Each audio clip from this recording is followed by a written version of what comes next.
3 weeks ago, I had to take an unexpected break. I had a motorcycle accident, then a workplace injury not long after that.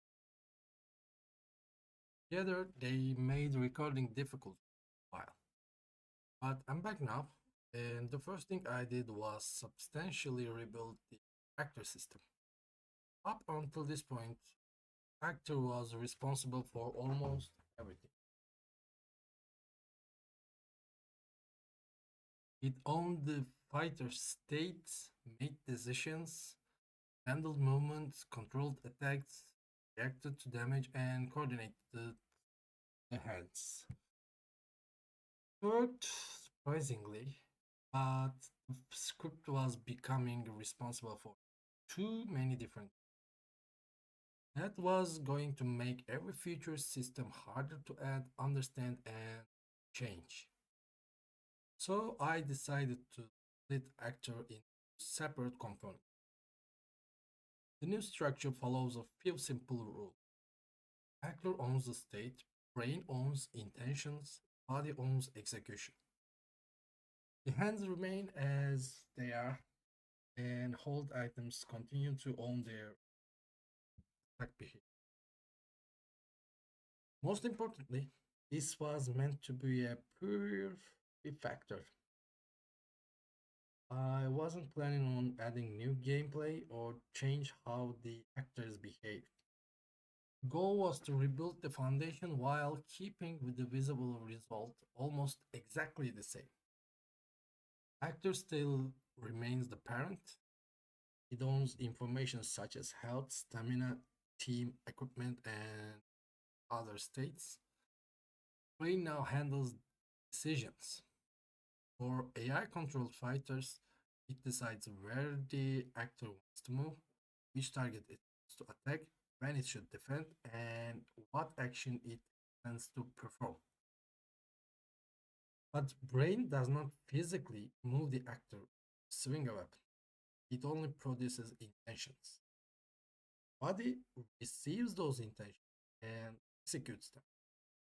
Handles physical movement, rotation, dodging, recovery restrictions, threat evaluation.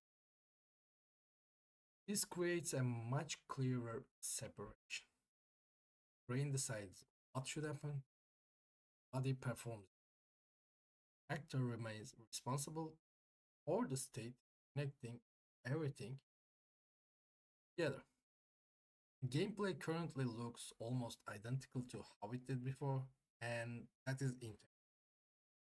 A factor like this is not meant to create obvious new feature immediately. Its value is in what it makes possible in the future. Because decisions and physical execution are no longer fused together, this system should be easier to extend without um, forcing every new idea one increasingly complicated script. It also means future actors do not need to follow the exact same structure internally. A fighter could potentially have more than one decision making component. Different parts of a body could eventually receive separate intentions, and new components can earn their when the game genuinely needs them instead of me inventing them. For now, the, the important result is simple. Actor is still the parent and still owns the fighter's state, brain decides, body acts. The game still behaves much like it did before, but the structure underneath it is now far more modular. And after a difficult weeks away, it feels good to be building it. So if you have any suggestions, please let me know. That's it for today. Take care.